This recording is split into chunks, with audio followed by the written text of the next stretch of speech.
So I'm reacting to a video. Okay, so first I'm just going to say, don't mind me, I am sick. I have been sick for like a few days now.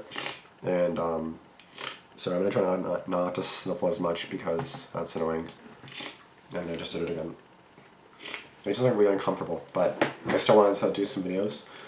Yesterday I was in bed majority of the day. I couldn't really get up. I didn't really want to get up. There we go again. This video is about 23 minutes long, 3 animated horror stories, School Stalker, and Deep Web. This should be really good. By IMR Scary Tales. By the time this video is up, by the way, I will have gotten tested for COVID. Today is September 30th at the moment. And I got tested on the 4th. Well, I'm going to get tested on the Sunday. Is that the 4th? Wait. What am I... Yes, the 4th. I'll get tested on the 4th, so this is going to be up on the 6th. So at this point, I should hopefully know my results. And I should be negative, I'm just going to assume, because this is normally strep throat that I usually get. But you never know, right?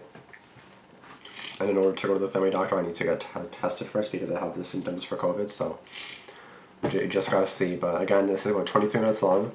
I may get interrupted by my mom's sick and I or something, don't mind that. And don't mind me sniffling or anything. I hope the video will like overpower that, if anything. My cough was a lot worse before, so. Anyway, without further ado, let's go into this video. Story number 1, School Stalker. This particular encounter still freaks me out. I know how horrible it could have ended, and I sometimes thank my crippling social anxiety, as well as general common sense, for preventing the worst. My freshman year of high school, when I was about 14, proved challenging socially. Afraid to really connect with strangers, I would typically eat lunch by myself or sit in the back of a classroom to avoid detection. I did have a few close friends from band, and I also grew fond of an equally awkward girl in my public speaking class. Now, because our public speaking teacher was also the drama teacher and cared much more about the musical than assigning us speeches, we never had to stand up in front of the class. Instead, I would walk into the room, sit down next to my friend, and talk to her for about an hour until the bell rang. After probably about 3 months, this class became a nightmare. I was walking through the halls one day in between classes when I was approached by a fellow freshman that I knew from band. She handed me a piece of paper and winked at me. That sucks. "This is from Zach," she said. Oh, who's that? I believe that I stared at her rather blankly, earning me an eye roll. "The Zach that sits behind you in public speaking," she clarified. Still confused, but not wanting to appear stupid, I smiled, nodded, and thanked her.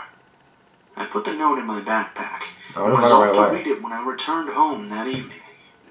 Once in the comfort of my bedroom, I retrieved the note after recalling a very tall and large senior named Zach who did, in fact, sit behind me in that class. I didn't remember ever speaking to him, but thinking it might have been a message from the teacher, I opened the lined paper up. As I skimmed the words, I immediately became uncomfortable. No. Printed in sloppy handwriting was a cheesy love poem. In it, he described all of my physical features, mentioned my full name, which he spelled correctly, a feat which not many people can accomplish, and professed his undying love. Now, I was very, very confused. I had never even spoken to this kid. I only ever talked to the other freshmen in the class. And I had no account on any social media platform where he could have lifted the information. Even if I did know him, my mental issues would have definitely prevented any sort of long-term relationship. Yeah. At this point, I was honestly a little more scared at the prospect of having to speak with someone I didn't know than the actual poem, but I still began to skip that particular class. After not attending public speaking for a good 2 weeks, I was eventually approached by a girl I knew from band, a fellow clarinet player by the name of Corey. "I heard you've been ditching," she said with a bit of a smirk. "Good girls don't ditch."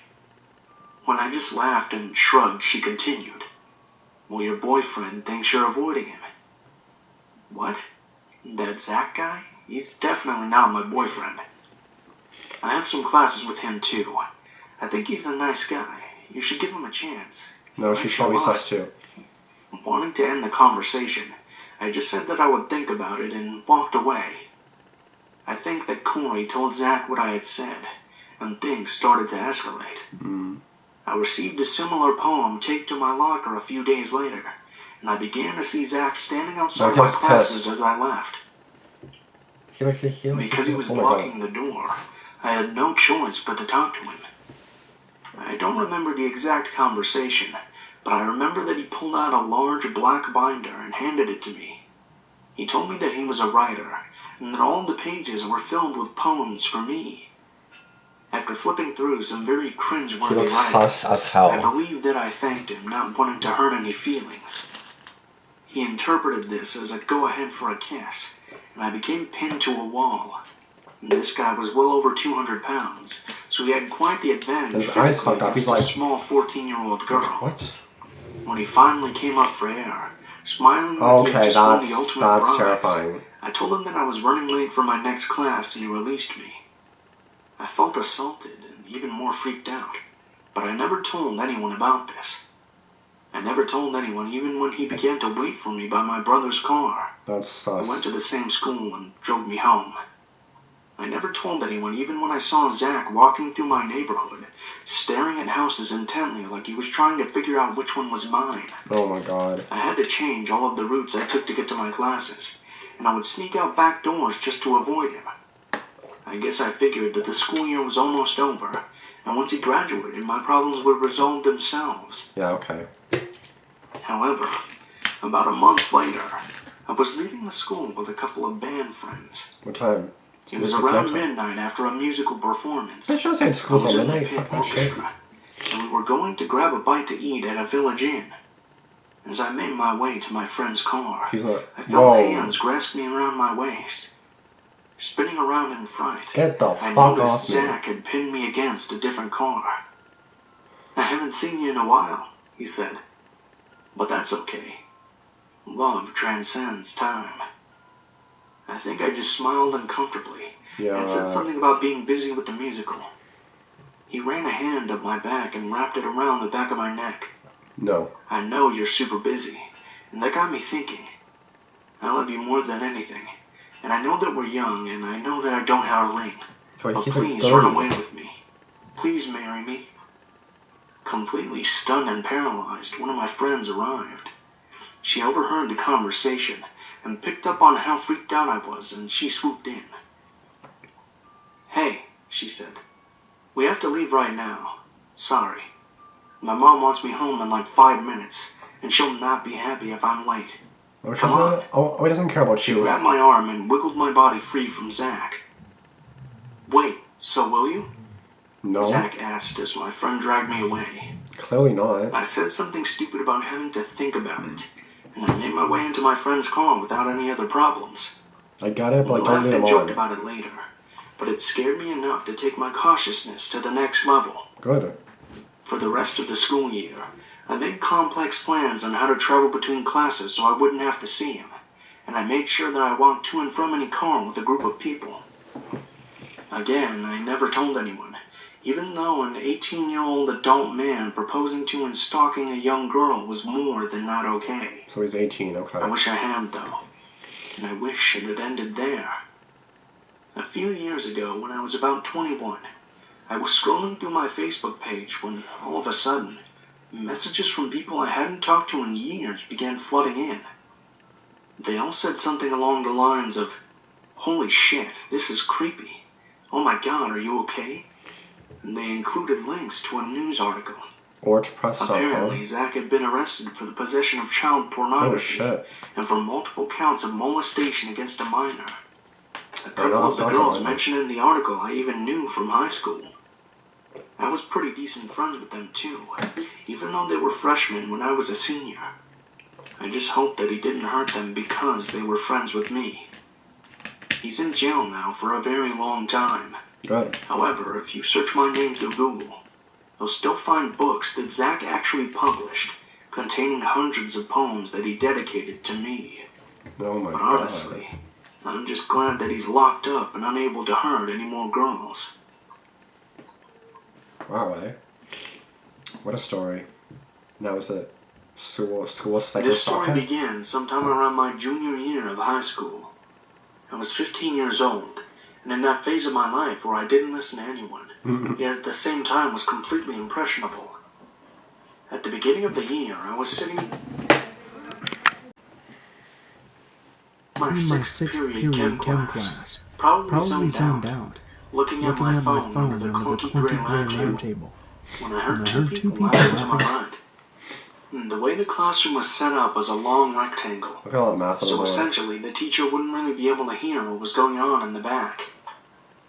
And the people laughing were a guy and a girl. The guy was kind of sus. The girl was kind of sus too. And they were somewhat popular. Not the top of the food chain by any means, but everyone knew who they were. My younger sister knew Eric personally. They had a tennis match about a month or two earlier. Eric was really funny.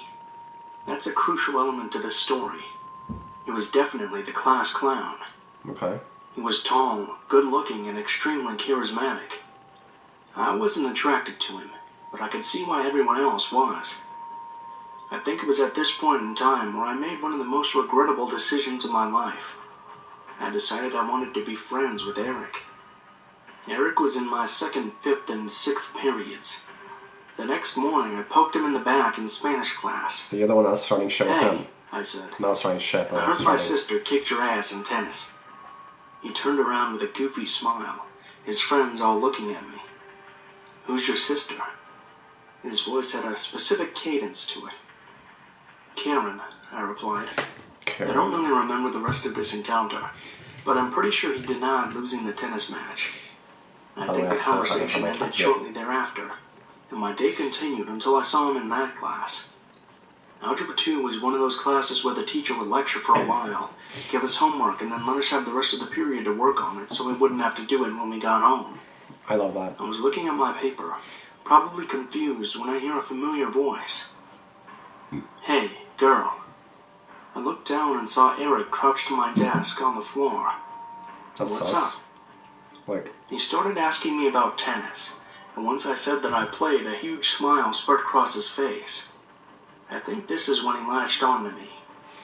He asked for my phone number, and I gave it to him. That day, in our next period, he introduced me to Callie. She was older and really intimidating. I had never met anyone like her, and I was beginning to get excited at the prospect of these new, interesting friends. That night, he kept texting me non-stop. He would ask me questions and then would reply ha ha ha to everything I said. I thought it was weird, but that was just his humor.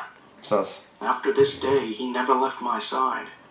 We spent most of the school day together, and then would be in constant contact after school. This was 2011, so we were mostly on Facebook or doing phone calls with Callie and 2 other friends of mine Yeah. that I had brought into the group, Sasha and Natalie. There were lots of red flags. Eric wanted me to hold hands with him at school and told everyone he had taken my virginity. For some reason, this wasn't something I got too mad about. I just thought it was weird. If you didn't actually do it, then don't say it. Your virginity belongs to me. Oh my god. Again, I assumed it was a joke. Yeah, okay, don't assume. I always assumed Eric wasn't attracted to girls because he said he wasn't, although he would have sex with them and tell everyone, making fun of them.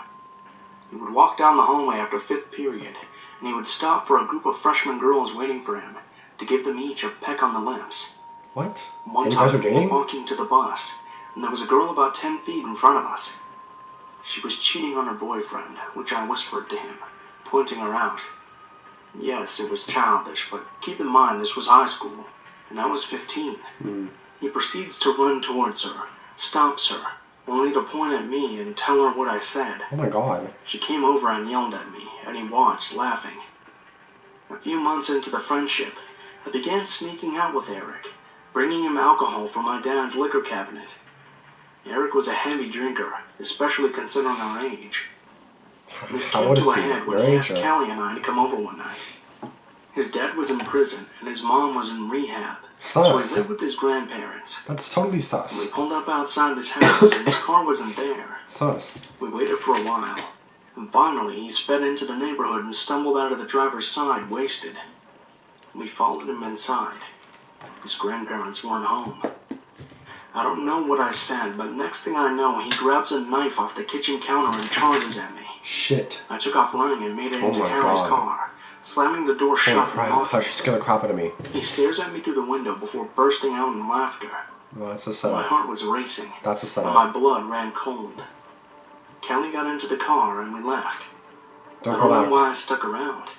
It was almost like an abusive relationship. He told me he was the only guy who would ever find me attractive, but somehow it would turn into a joke, and I would let it go. Yeah, I believe the breaking point was when I heard about the baby squirrel. He had found a live baby squirrel after school and brought it home. His grandparents said they didn't want it in the house, so he walked outside and tossed it into the retention pond before walking back in. what the fuck? I wasn't there for that, but it disgusted me all the same. In algebra a few days later, he knocked my pen off my desk and called me a bitch. What? Eric, Fuck you too. I don't want to be friends with you anymore, Yeah, bye. I told him firmly. Don't talk to me. His head snapped back, and he moved to the desk in front of mine. You won't be able to ignore me, he laughed. I know where to find you. I'm going to college next year, I reminded him. You'll never be able to get away from me. Are you threatening me? Yes. Oh my God. I know this sounds like a cheesy horror movie, but that was our exchange word for word. The next week was endless phone calls, and him trying to get me to talk to him at school. At first it was jovial, when he thought I was going to change my mind. Then he came up to me in math class and opened his backpack. Inside there were That's several enough. large kitchen knives, Tell the teacher. in case there's a zombie attack. Another big smile. Okay. I should have told the teacher at that point. Why the fuck didn't I you? really Say, should. okay, check his bag right now. But There's it wasn't knives in until a it. few days later when Arrested, pushed there you me go. too far. I'm going to rape you, then murder you, and I'll make Natalie film it. Oh my God. I went to the dean's office and told them everything. I had grown up being told not to snitch, but I couldn't focus on class That's a reason to anymore. snitch. It's not even snitching. It's I'd been a life or good death. kid. I'd never been in trouble, so they believed what I told them. Here's the kicker. They called him into the office and he admitted to everything. Nodded, smiling, Oh my confirming God. all the stories I'd told them. Dean Thomas sat me down the next day and told me that I needed to call the police. They said there was clearly something wrong with him and that he didn't get it. They put a school version of a restraining order on him. He wasn't to talk to me, and during tests he had to be taken to a separate classroom. Oh damn. He would do everything he could to get around those rules. He would talk about me right in front of my face, but wasn't technically talking to me. He said out loud to the class, "Some girl put a restraining order on me because she thinks I'm dangerous." You are dead. The teacher laughed and What? said, "Doesn't she know you're joking? That's just you being Eric, right?" The No. backlash I faced was enormous. Oh my God. All of his groupies shunned and laughed at me. Even my own friends said I was overreacting. What? How the fuck Except you for reacting? Natalie. She was always intuitive, and she said he made her feel very uncomfortable, and had started following her from class to class.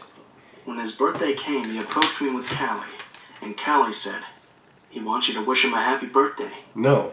Eventually, a mutual friend called me and told me Eric had threatened to kill himself if I wouldn't talk to him again. I went back to the dean's office. This time, every dean, vice principal, and even the principal got involved. My school was big, and there were 550 kids in my class. What in your The class? school year ended, and without the protection of the authorities there, I was fielding more phone calls. When I blocked his number, he would just call me on Callie's phone. Block her He'd number. drive around my neighborhood to see if my car was in the driveway. He even That's came to scary my as tennis hell. matches, the ones we initially bonded over. I could see his silhouette in the fence watching me. By senior year, things had calmed down a bit. His attention was elsewhere, and I had picked my classes with the dean to ensure we weren't in any together. He was still watching. I would be walking down the hallway with someone he didn't know, and all of a sudden he would be walking with us next to my unassuming friend. "Hi, I'm Eric. Nice to meet you." No. He told my friends he had decided to wait for me, because we were soulmates and I'd come around eventually. Oh my I God. This graduated guy. high school and moved out Way of town. too persistent. I told my new college friends that if something ever happened to me, he was the one who did it. And that's all. There's no conclusion, really. Except he always knows when I come into town. I don't know how, because I blocked him on everything.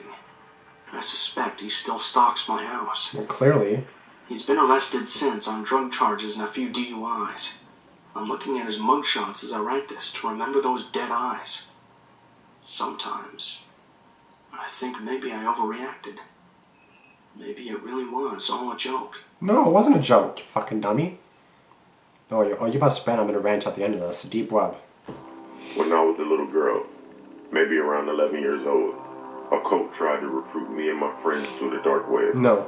This was in 2012. You should not be on the dark web at 11 or any age, okay? But Okay. somehow this church named Assembly of Prayer Christian Church will have its members walking around trying to get everyone to attend their church.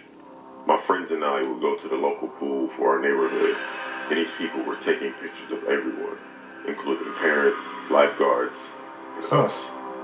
We looked up their Facebook, but none of the pictures would be there. It only showed the outside of their building. Then a rumor started to circulate that these pictures were on the deep web. I didn't believe it until all of my friends and I went over our friend Greg's house. And then you went to check? Greg went on a regular browser, but somehow got on the deep web. I didn't know much about it, so I just watched. Evil. We looked up Assembly of Prayer Christian Church, and some Facebook popped up again. We went to it, but we can see more photos than we could before. It was like we had more access than before, but still didn't see much, just inside their chapel. That's when Greg mentioned that the rest of the photos might be on the dark web. I only knew about the deep web, but they sounded like the same thing. That's when he went on a browser. To me, they are the same thing. It wasn't Tor, it was some other browser that I can't remember No, I'm the gonna have to name look. of. He made a call and asked someone on the phone where and how to search what he was looking for. We interrupted him, telling him that he needs to just put the church name in again. He said it's not that easy. When he got off the phone, he searched "Free the Dolphins" from Yellow Cowboy. Then the Facebook page popped up. What? But we had complete access, not as an admin, but as if we were a friend or we were following the page. What? Then we saw the pictures. But what was creepy is that every single picture had a name of the person, or multiple names if it were more than one person. We then saw our pictures. There were a picture with about 8 of us in it, walking to the pool with a link under it. Greg clicked on it. We entered a live video. We were looking at the inside of the chapel with a man standing on a podium. He said, "Welcome, number 77." In the top right-hand corner of our screen was 77. We were number 77. No. Greg typed hi. Then the man on the stage said that he was called Chief. So just type Chief if we need him. Greg typed okay. Chief then said that he would continue. He picked up a picture. It was one of my friends. He held it in front of the camera. Then everyone in the chat put numbers. I saw a lot of numbers between 1 and 5. A few were higher than 5. Greg looked at us confused. Then Chief looked at the camera and said, "Number 77, we're waiting for you." Oh, hell no. Type 3. I can't really remember. For the next hour or so, this man that was called Chief had put all of our pictures in front of the camera, and we were rated between 1 and 10. By coincidence, I had the highest rating. Out of nowhere, the stream ended, and we were back on the Facebook page with all of our pictures. But all of our pictures disappeared. Being that this is all we got on for, we got off, and all of us went home. The next couple of days seemed weird. The church people disappeared. No one was asking us to join anymore. Good, don't. One day, everything became even more strange. Creepy church One of people. my friends were over my house while my parents were at work. We were on Facebook watching YouTube. On Facebook watching YouTube? We both paused and looked at each other. Wait, what? Oh I shit, looked oh my outside god. the window and one of the people from the church were just standing there. Can you not? I looked back at my friend and I she know my cat pointed hit at the the front door. I looked out the Can you not be peephole here? and another guy was standing there. Oh I my looked out god. the back window and there were literally 20 people standing in a formation. So I called the police like any other person would. And of course, these people were long gone by the time the police arrived. The police said that they will keep a report on file. They tried looking at the security cameras throughout the neighborhood, but nothing was showing these people, and there were time gaps within the footage. It's been a while since this incident, but I will never forget what happened when I went on the dark web. Okay, so that story was kind of weird because it's like they said that they were at a pool and someone just started taking pictures of them, like everyone at the pool or whatever. Like, what the hell? That's so creepy. And there was creepy church people. Like, I don't even understand. I don't really know what to say to that one, but I will say I got stuff to say about the first one. Or the second one, sorry. Well, both actually, but the second one, the girl got involved with a guy. She basically voluntarily. Of course, not knowing what was going to happen, of course, but or did she? We don't know. But you know what I mean? Like, you just never know who you're gonna meet. Like, you never know who someone will be. You know what I mean? Like, you don't know. Like, you really don't know. So I gotta be careful.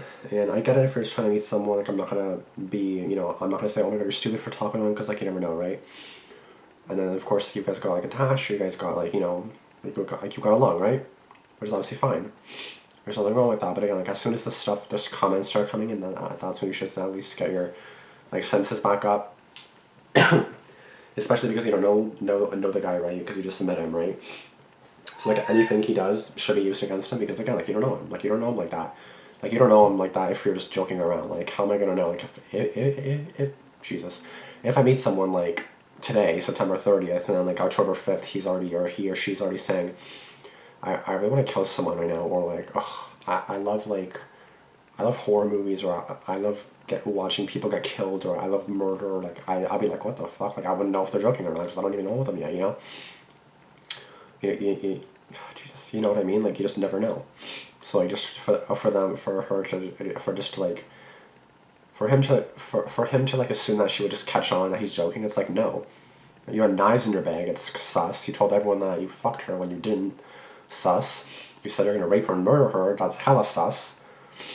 You basically said all this shit, admitted it as well. Who the fuck admits it? I mean, good, because then, of course, like, at least they maybe believe you, actually, but you know what I mean? Like, that's scary shit, like, the fuck? Like, I would not be safe in that school. I would not feel safe in that school. My cat's just lying on my lap, it's so cute. I really want to show you guys this right now, actually.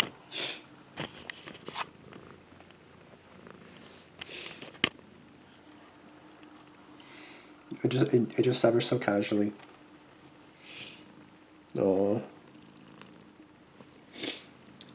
If you guys are still here at this point in the video, comment Oreo so I know who is actually here. So I can see how many people watch the video to the end. Okay? Okay. Oh, what am I doing? That's basically going to be it for this video, though. That's really going to be it. But again, just, like, monitor people who you just meet, because, like, you never know, especially in an online type thing, because, like, you obviously don't know them. I, for one, am guilty of that, too. I get attached way too easily. And we're going to have story times, and I'm not going to get into them, because they're pretty insane, so just going to leave that out, and probably never tell you guys that, because you guys don't need to know. So that's going to be it for this video, though. Please be sure to subscribe if you are new. Be sure to comment down below. Be sure to also turn on post notifications. Again, sorry if I like sniffled a lot or cough during this video. It's just because I'm obviously sick. Hopefully I test negative for COVID, because, like, that shit's scary. And that's going to be it. Well, thank you guys for watching. I'll see you guys in the next one. Peace out.